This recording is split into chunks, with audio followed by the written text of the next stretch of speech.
I'm very sorry that I have to be here today. I shouldn't be. Joyce should be here with us. Um, I met Joyce about 10 years ago. She was one of my very first friends at Coral Lakes. I distinctly remember Joyce saying, "I'd love to have lunch with you so we could get to know each other." And so we did. I learned that she was a very kind and considerate woman to all. You've heard the statement that some people would give you the shirt off their back. Joyce was one of those.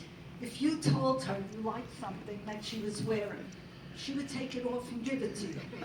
And Joyce gave me this necklace. And I will always wear it and cherish it forever. Joyce wanted to bring all the ladies together that was celebrating their 80th birthday this year. I'm sure many of you knew that. Unfortunately, she never got to accomplish that task. We did have lunch with her to celebrate her birthday.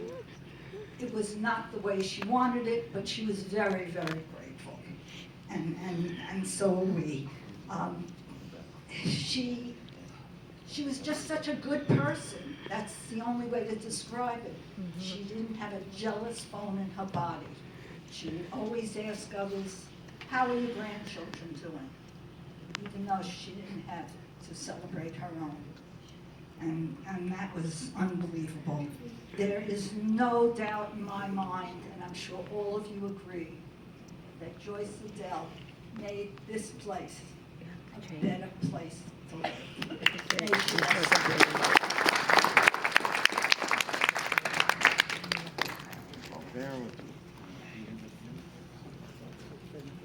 Hi, I want to correct Elisa.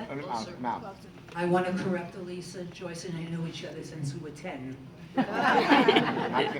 When I moved into Bensonhurst, and she became my first friend, my longest friendship, my dearest friend. She found my condo for me to move down here when I was looking. And I remember my husband and I came down, and she said, you can stay in your condo because I put fresh linens on the bed for you, so you don't have to stay in a hotel, you're home." And she is the one that made Florida feel like home to me, and I miss her terribly.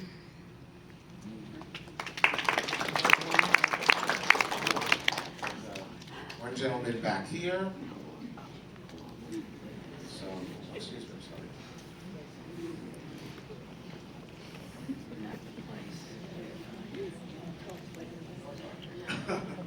Okay, my name is Robert, and I kind of represent a small group of people sitting at the next table. We've known Joyce for 53 years, going back to our neighborhood in Staten Island. And I will tell one brief story. During the holiday seasons, Joyce and Neil would have a holiday party.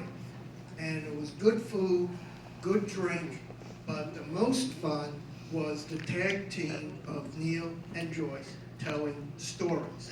It was hysterical. The two of them were like a tag team, and they were just very funny. So the second quick story is I'm here because of Joyce. About 15 years ago, came down for a couple of weeks, and she took me around the clubhouse. I walked out, turned to my wife and said, I could live here. And about 10 years later, I did. So, Joyce, we will miss you.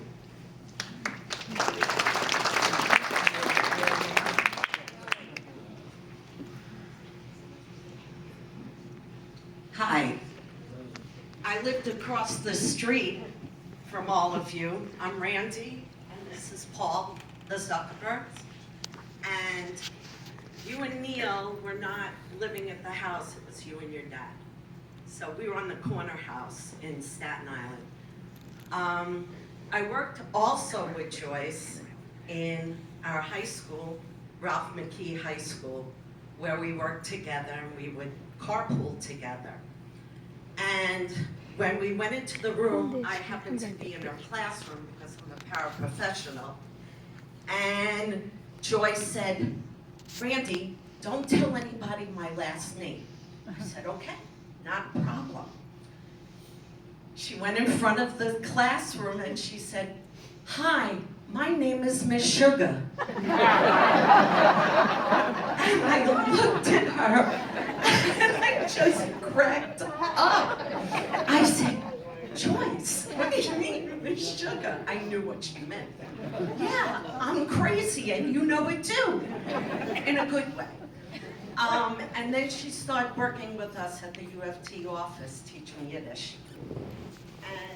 And she was always such a pleasure.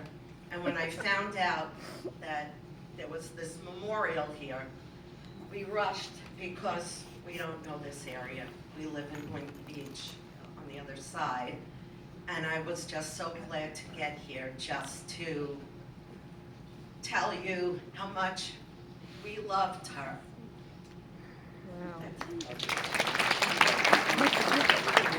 Steve had said something significant to me.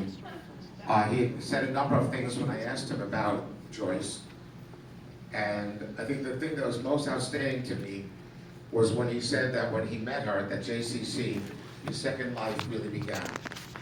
And that says it all for him, but I have the feeling as the stories that you just shared, for each one of you, when you met her, a new day truly began in a very beautiful way.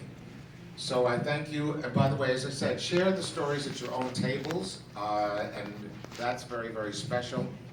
And let me do two things in conclusion. One is I share with these words with you. And ever near us, though unseen, the dear immortal spirits tread, for all this boundless universe's life, there are no dead. For a person such as Joyce does not ever die, and she achieves immortality through you, the most precious and important people in her life. Since there was not a funeral service as such, I'm going to ask all of you to please stand for our concluding prayer, which is Kaddish. If you feel comfortable in joining with me with this, you are welcome to. No one is required.